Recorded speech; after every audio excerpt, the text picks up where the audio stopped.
Welcome to episode 140 of OTD, your daily dose of soccer history by 17 Laws Guy. It's March 20, 1963, and today's story is about a goal that should not really have been possible.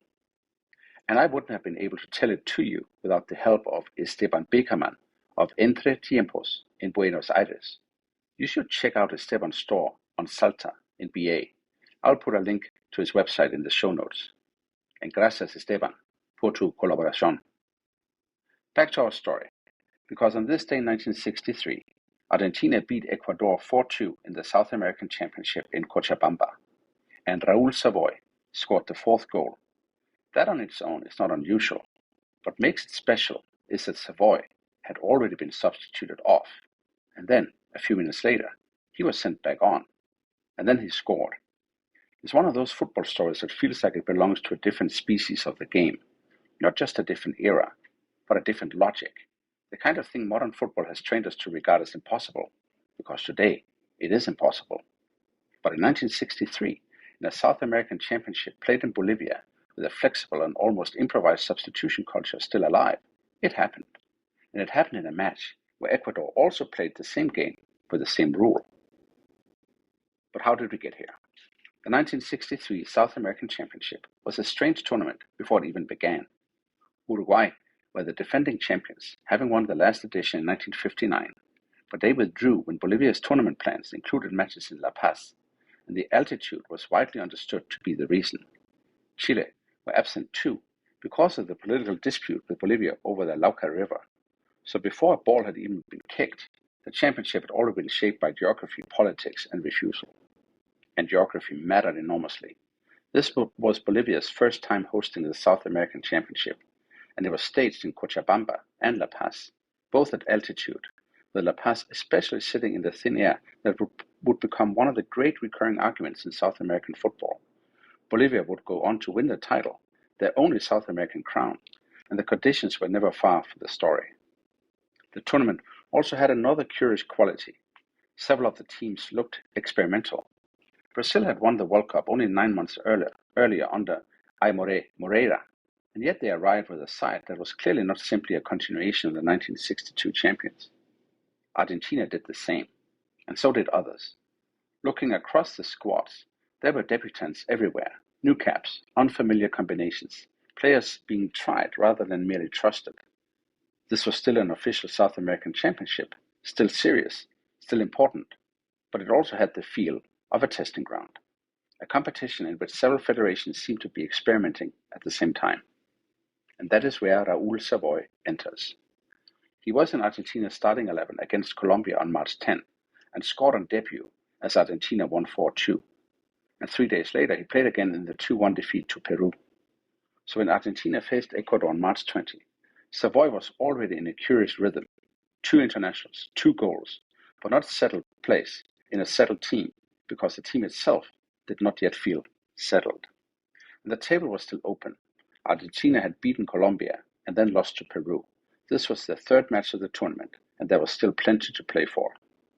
The match was staged in Cochabamba, not La Paz, but still in a tournament shaped by altitude, open scorelines, and a general sense that things were not unfolding in the usual neat way. That remained true once the game began. Ecuador struck first in the 32nd minute through Jose Johnson. Argentina responded quickly. 3 minutes later, Raúl Savoy equalized. It was a bending effort, one of those goals that carried both invention and urgency, and it brought Argentina back into a match they had largely controlled territorially without yet controlling on the scoreboard. The pattern then repeated itself after halftime. In the 50th minute, Leonardo Palacios put Ecuador ahead again. Once more, Argentina were behind. Once more, they needed an answer. This time it came almost immediately, in the 53rd minute, when Roberto Zarate made it 2-2. And now the game turned. 5 minutes later, Mario Rodriguez put Argentina 3-2 ahead. At last, after twice being dragged back, the Argentines had moved in front. And with that, the match seemed to settle into something more conventional. Argentina superior, Ecuador resisting, the scoreline close, but under control. Then came the part that turns this match into OTD material.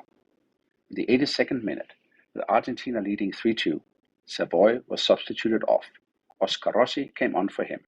That should have been the end of Savoy's afternoon. A goal in the first half, a good performance, a narrow win perhaps, if Argentina held on. Except that this tournament still lived under a substitution logic that looks almost surreal to modern eyes.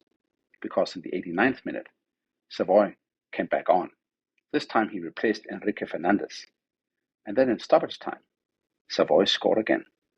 The move ended in one of those untidy, glorious sequences football sometimes produces late in matches.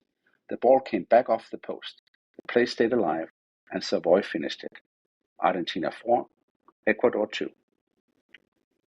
A player being substituted off, then brought back on, and then scoring in stoppage time is something else altogether.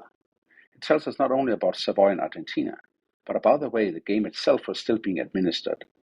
And Ecuador's lineup confirms that this was not a one-sided fluke. They did it too, and strapped down for this sequence because Ecuador's substitutions show the same strange flexibility. Enrique Raimondi was in the starting lineup. Jaime Galasa then came on for Raimondi.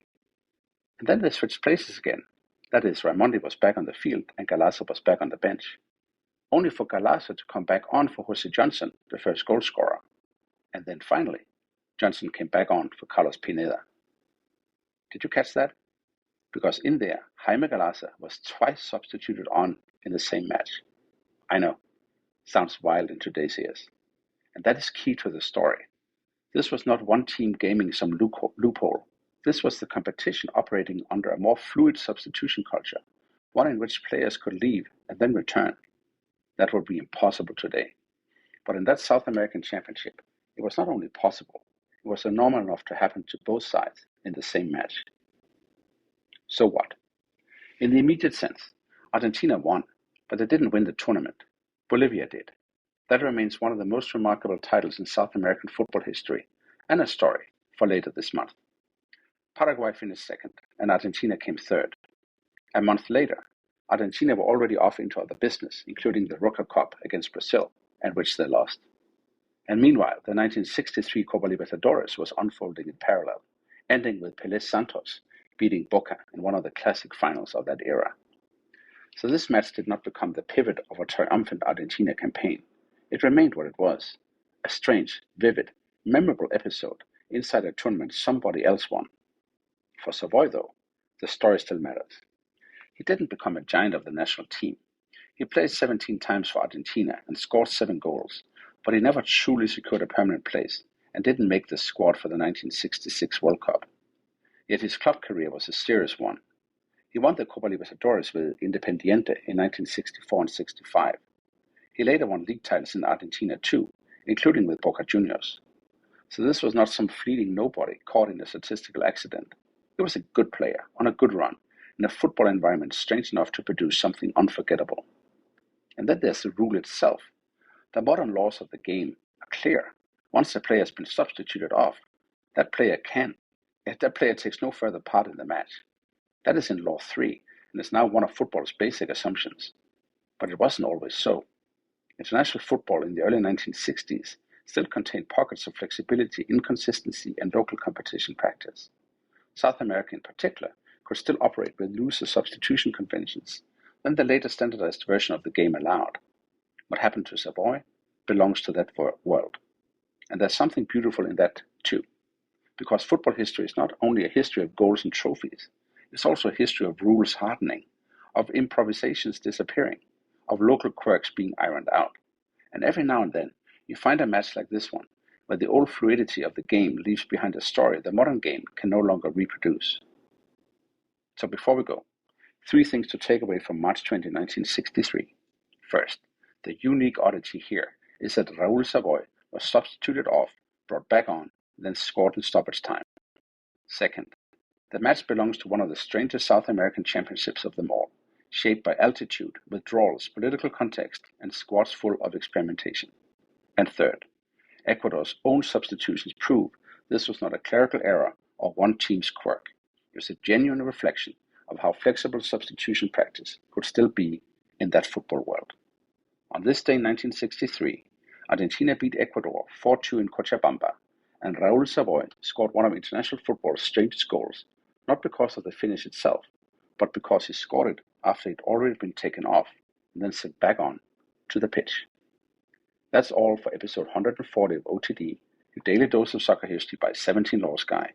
If you enjoyed this episode, please follow the show, leave a 5-star rating, and share it with a fellow football historian. Tomorrow, we head to the Bundesliga and to one of its great late career curiosities. March 21, 1981, when Franz Beckenbauer, newly back in Germany with Hamburg, played his only match against Bayern München. See you tomorrow.